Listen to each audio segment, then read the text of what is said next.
in the opening game, Average Bros versus Semper Fi. The opening game of the season for Semper Fi.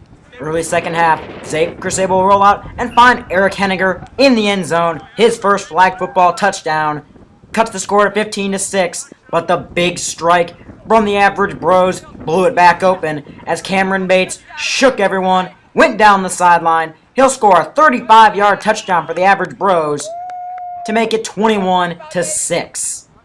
Next play for the Semper Fi, Eric Henniger will catch his second touchdown pass of the game to cut it to 21-12.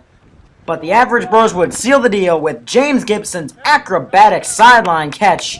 They make it a 15-point game, and then Semper Fi scores on the last play of the game, 27-18 Average Bros.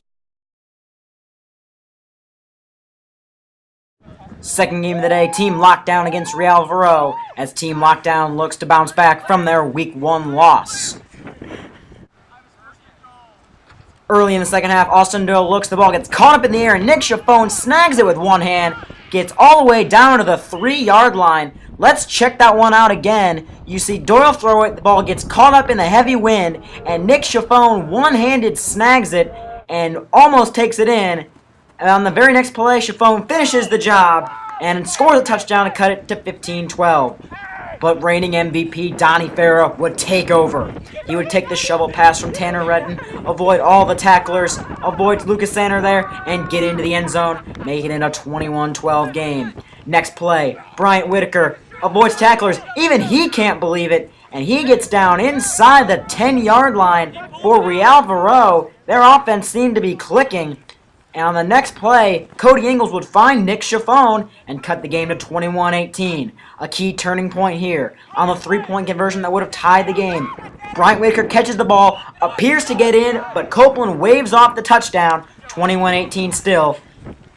Later on, Donnie Farah would catch the pass from Lucas Polk, get in the end zone, and make it 30-18. That's when Real Verot's offense started to fall apart. Jose Roots drops a wide-open touchdown, and then on the very next play, Cody Ingles goes to the same side, but Bobby Thomas intercepts it, and with a nice return, sets up this play as Austin Doyle sits uncontested in the pocket. Finally, someone rushes him, and he dumps it off to Donnie Farah, who could pretty much walk into the end zone and makes the game 36-18. Next drive, Austin Doyle will seal the game for Team Lockdown as they win the ball game 36-18. Final game of the day, All Day versus Houdat. This one was a hard-fought battle from beginning to end.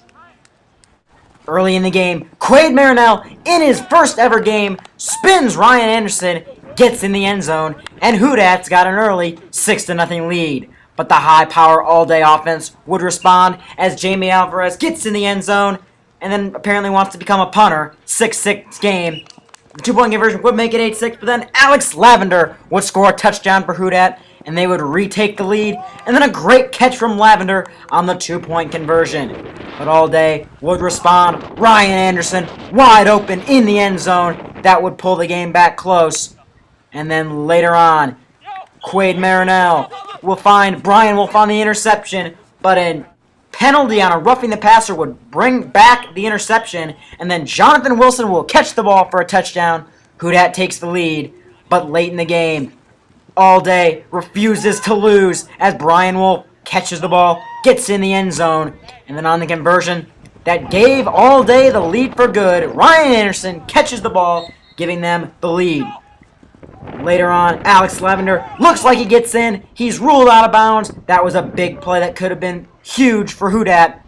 And on the final play of the game, down by 8, knowing they need something, a hook and ladder attempt, but Chase Marinell will be stopped 20 yards short. All Day win, 40-32.